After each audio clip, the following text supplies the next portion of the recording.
Well, I want to welcome you to today's wait a minute. I want to welcome you to today's presentation here of the Fireplace Show. And today we've got a really great guest with us today, and we're going to be talking about a type of appliance in the fireplace industry called a pellet stove. A pellet stove. So my guest today is a gentleman by the name of Mair. And Matt is with a company up in Antrim, New Hampshire. And Matt's one of the best guys I know in the field on pellet stoves. So Matt, let's tell them a little bit about your background and what makes you such an expert on pellet stoves. Well, pellets are mechanical things, and I have about a decade's worth of professional mechanic experience. Before that, I mean, I was a hobbyist before that. I was a hobbyist after that. It's just something I've always been around, and it's sort of how my mind works, and it's what I enjoy, fixing mechanical things, diagnosis, stuff like that. So pellet stoves are kind of a good natural fit that's related to, this industry and what we do. There you go. So that's a good one. So let's start out. Let's remember that this show is going out to consumers. So the first thing, Matt, is let's tell them what a pellet stove is. What is a pellet stove and what does it do? All right. Well, we all know a wood stove burns regular cordwood. You get your regular piece of firewood like this. You throw that in your wood stove, it produces heat. Pellet stoves are burning a wood fuel, only they are an electrical mechanical appliance that you install in your home that basically burns a pelletized version of that firewood. Wood is ground into sawdust, it's squeezed really hard, and it comes out almost like fat chunks of rice. And that's what the pellet stove burns. It's an electrical appliance that slowly and carefully burns those and produces heat for you. Right. So on a pellet stove, what you have what we call a hopper. You put the fuel in, correct? You would actually pour the fuel into it, and then you've actually got enough fuel that pellet stove could burn for a day or possibly 2 or 3 days, depending on the heat demand. Would that be correct? Yeah, that's correct. We have a particular pellet stove at home in our dining room, and I probably fill that once a day. It depends on how you're using it, how old your house is. We have an older house, so we tend to keep the thing on all the time. But yeah, like you said, a day's worth of heat, maybe a couple days worth of heat. It all depends. Okay. So, and on a pellet stove, the majority of pellet stoves on the marketplace require electricity to operate. Would that be a true statement? That's the vast majority of them. There's only like one or so that don't, but yeah, the vast majority require power. Yeah, to my knowledge, there's one that U.S. Stove makes. It's what they call a gravity-fed unit, but it's not going to heat a large area or anything like that. Yeah. It's a really neat concept because it powers out. You've still got it going and all that. So with a pellet stove, that's one thing to remember is if your power is out, what's the pellet stove going to do, Pat? It's going to shut right off, and depending on how your venting is, you're going to get a lot of smoke in your house because there's no fan pulling that smoke out. So be aware of that. That happens sometimes. Right. So on a pellet stove, you actually have a lot of times 2 to 3 fans. One fan is to blow the air into the home that's being heated. You also have what we call a combustion fan that would force air into the firebox for combustion. And then we would have a third fan on some units that would actually be in the draft side to push the smoking gases out. Would that be right? Yeah, that's correct. In most cases, it's 2 fans. You get your combustion fan driving the fire, and then you have your convection fan driving the room air. But yeah, they're two separate systems, and they do not mix. Okay. So can a pellet stove, does it require a chimney going above the roof, or can you vent a pellet stove directly out of a wall on a home? You can do both. You can install a pellet stove in a convenient chimney or fireplace that you're not using. You can install it into that. There's ways to do that safely and efficiently. It's actually my preferred way to do it. Or you can just vent it straight out the wall of the home if you have a nice spot to do that. And that's how we vent ours at home. It just goes right out our dining room wall through a special, they make parts to do that, special venting pipe and things like that. Right. It's a kind of a good, convenient way to put heat in your home quickly. Right. So what you would be doing when you vent a pellet stove, you've got a special pipe that's made for pellet stoves. I believe it has a stainless steel interior, and then it has a galvanized outer, and the gas and there's gasket that seals between where the pipe joins together. Would that be correct? That's correct. Do you have to use silicone to also seal those joints up when you put the pipe together? Good question. On some pipe you do, and you have to read the instructions. There are types of pipe that you have to seal the joints with silicone, and there are types of pipe that you don't. The ones that you don't will have a ring seal kind of built right into the pipe. You can look in there, or you can just read the instructions. Okay, so it's adamantly important that if a person's going to put in a pellet stove, that they read the manual both on the stove itself and also for the vent pipe that's going to be made by a different company. Would you agree with that statement? I very heavily agree with that statement. Absolutely. Okay, so we also hear about stoves that burn corn and cherry pits and pecan shells and grain and all kinds of things. So are those just regular pellet stoves, or is there something special about those stoves to burn those other fuels? Yeah, I don't run into them too much here in rural New Hampshire. I mean, we're very woodsy, so we have lots of wood sources around. But places out in like the Midwest, it's common. They have stoves that burn corn. Some stoves can burn either pellets or corn or cherry pits. You have to read the instructions. You have to know what you're buying. But the manual detail how to go about doing that. And usually that involves changing some kind of settings in the control board. There's buttons that you have to push or change. And it varies the amount of air and fuel that pours into the stove at any one time. The fuels burn at different rates, so wood pellet's going to burn differently than corn, and it's going to require a different amount of fuel and air going in at the same time. Okay, so let me ask you this. In today's world, someone could buy a wood stove to give them supplemental heat in the house. Someone could buy a gas stove and give them supplemental heat, or they could buy a pellet stove. What would be the decision to go towards a pellet stove? Why is that a good investment for somebody to consider in the year 2021? Well, you have to consider the fuel source. I mean, here, wood stoves and pellet stoves are both very popular where I am. Wood stoves, have benefits. They work without power, but you have to take care of the fuel. You have to cut the wood, split it, stack it, bring it in. You have to touch that firewood 3-4 times before it actually makes it into your wood stove. Pellet stoves, the fuel's a lot more convenient. We buy it by the pallet. We get 2 pallets per year. They're 40-pound bags. We get 50 bags or something like that. And all you really do, the pallet gets dropped off by our porch. You walk out, you grab your bag, open your bag, dump it into the stove, and you walk away. And the fuel source is a lot more convenient with a pellet stove. If that appeals to you, then that's the direction you want to go. In your market area, you're in a rural area. Okay, you're not in a large urban area, so there's not a lot of natural gas where you are. Would that be a correct statement? Out where I am, yeah, there's zero natural gas everywhere. You have to travel at least 40 minutes to get to any kind of natural gas source.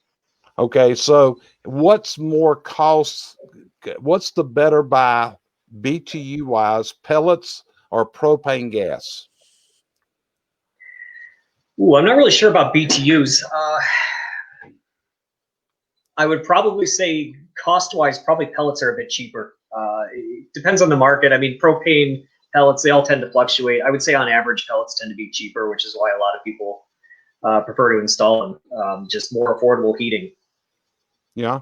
So are pellets available pretty much year round? Is there ever any shortage of pellets where people can't get pellets, Matt? You want to, if you're going to order your pellets, you want to do it early. Don't do what I did this year and wait late, because you're going to end up waiting for a while. Pellets are generally readily available. Like a lot of things, they will have specific years and specific times of year when they're harder to get. Try to get it ordered by, say, October. So if you wait much after that, that's when the demand is on and you end up waiting a little bit. And there are times a couple years ago where it was after January, I think, we were running a little low and it was just really hard to find pellets anywhere. It tends to fluctuate every year. Just buy early, try to plan ahead. Okay. So as a service technician, what are the major service calls that you would run on a pellet stove? Why would people call Black Moose? My pellet stove's not working. What do you usually find is the reason when pellet stoves are not working properly? It's about 50-50. It's 50% just not, I don't want to say lack of maintenance, but some of the maintenance is a little harder to get to. So just soot and things end up clogging up exhaust passages, which makes it harder for the pellet stove to breathe. That's about half the time, I suppose. It's something related to that. The other half of the time, it's some kind of electrical or mechanical malfunction. Thermal switch is broken, an auger's actually physically broken, anything like that, any of the safety devices that are meant to shut a pellet stove off have failed. I would say it's 50-50 in those. Clean your pellet stove and you'll cut down about half your service calls. Okay, so what is the maintenance that a consumer should do to their pellet stove? What's the things that the consumer should do maybe on a weekly or a monthly basis? What's the maintenance they should be doing to that unit in their home to stop having to call you? Okay.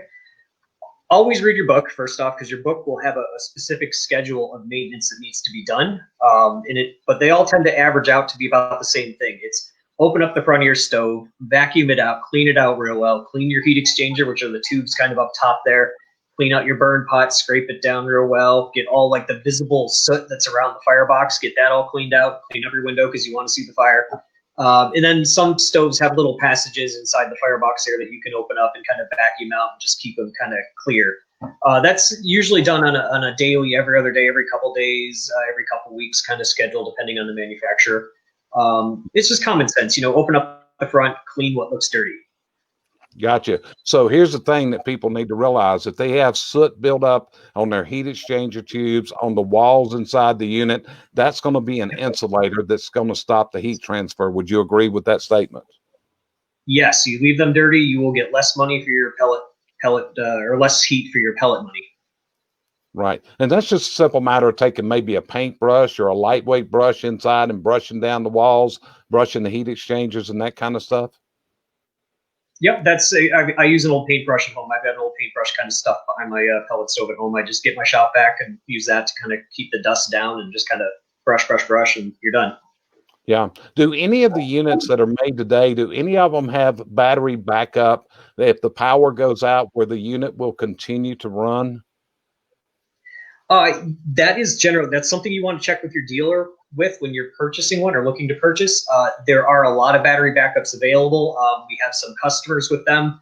It's not going to run your stove indefinitely, but it's going to be good for a few hours, shorter power outage, or at minimum, it'll just give you a chance to hit the off button and let the pellet stove cycle down, so it doesn't blow all that smoke into your home when the power truly goes out. Yeah. When we started selling pellet stoves some years ago, on the control of the pellet stove, we actually regulated the amount of pellets that were dropping into the unit on the older units. But today, don't most pellet stoves work on a thermostat that when the house requires heat, the pellets come up and the unit fires automatically just like a furnace would? Yes, I'm trying to think if there's any exceptions for new stoves, but I think just about everything out there has a provision. You can operate it without a thermostat if you want and just do it manually. That's what we do at our house. Or you can install a thermostat and have it work to a wall thermostat and turn the stove on and off automatically. I mean, pretty much every stove out there has that provision now. So about every stove has electronic ignition. So the stove, you can set it up when the thermostat doesn't require heat, the pellet stove goes completely out. And then when the thermostat requires heat, it will self-light itself and come up to producing heat. Am I correct in that? Yeah, that's correct. They also, for some houses, they have another mode too, where it'll just switch between a high burn and a low burn, but you do have the on and off option too. Okay. What about the burn? How realistic do fires look in a pellet stove? Does it look like wood burning, or is it kind of different? Is it kind of like a blast look of fire? I mean, what's the difference in the look of a wood stove and a pellet stove? Well, it is real fire. The pellet stove, the flame tends to be brighter and more active, a little bit more like somebody's holding a little torch at the bottom of your stove, and it's blasting a flame upwards. It just tends to be a brighter, more active flame, moves a lot quicker. Whereas a wood stove just tends to be gentle and rolling and relaxing and that sort of thing. Gotcha. Now, a pellet stove, just like any other appliance, has a life. If we take a good pellet stove, Matt, and we maintain it, how many years can a consumer expect to get out of a pellet stove before it's going to be time for replacement? Are we talking 10 years, 15 years, 5 years? What would you predict the life of a good pellet stove to be if it's properly maintained? I would say on average, just kind of a gut feeling, I would be comfortable saying 10 to 15 years if it's well maintained. I mean, we run into some pellet stoves in the field that are 20 years old and still going. We run into some that are 5 years old and on their last legs. 10 to 15 years, buy a decent stove. Generally, the higher priced stoves tend to last a bit longer, and take care of it. Yeah, 10 to 15 years would be pretty average, I suppose. Okay, so when you talk about the quality of the stove, would you say the quality of the stove is tied into the price you pay for the stove? In other words, if you're getting a low-cost stove, there's probably some things that have been cut short in that unit that's going to make it not last as long. Would that be true? Definitely not knocking the lower cost stoves, but yes, generally, if you spend more upfront, you're going to get a higher quality unit. Even if the auger motors look the same, there's going to be some subtle differences inside that are going to make, for example, the auger motor last or ignite or something like that. Every stove is going to have wear and tear and break. Every stove is going to require service. We just find that the more higher end stoves do tend to break a little less. More inexpensive stoves, they can work and you can make them work, and especially if you maintain them.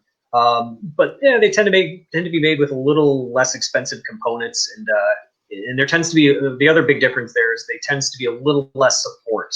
It's harder to get a hold of the company. There's no real service network set up for them. That's also where they kind of save their money to offer them at a lower rate too. Right, but one of the things. But the same, Go ahead. The old motto, you get what you pay for. I mean, it's true in cars, anything you buy. I mean, pellet stoves are no different. Yeah. So would it be good advice that if someone's watching us right now and they're considering buying a pellet stove, they should buy it from a dealer that can offer service on that unit? Would you agree with that? I would, especially if it's your first pellet stove. If you're a fairly handy, do-it-yourself kind of person, you could probably be okay. But if you're new to pellet stoves, if you're not excited by the prospect of poking things with a multimeter and working around electricity, yes, definitely, seek a proper servicing dealer to purchase your stove, wherever that is, whatever brand that is. Okay. And one last question for it, Matt. If somebody was considering a pellet stove, what would be your advice for things to look for in that pellet stove? What's your advice to make sure it's a good purchase for them? Well, I mean, what we just talked about. Make sure it has a good, reputable dealer standing behind it. Make sure it's a good major brand. It should be something where they've got a dealer net set up somewhere. You can search on the internet and find out just where all the dealers are in the country. That's really what I would look for. Make sure they've been around for a while. Make sure they have a good network. Okay. Well, brother, I appreciate you. I appreciate your time being on here today. Let's give the listeners your website address. So if somebody's looking up in your market area, how do they find Black Moose Chimney, Matt?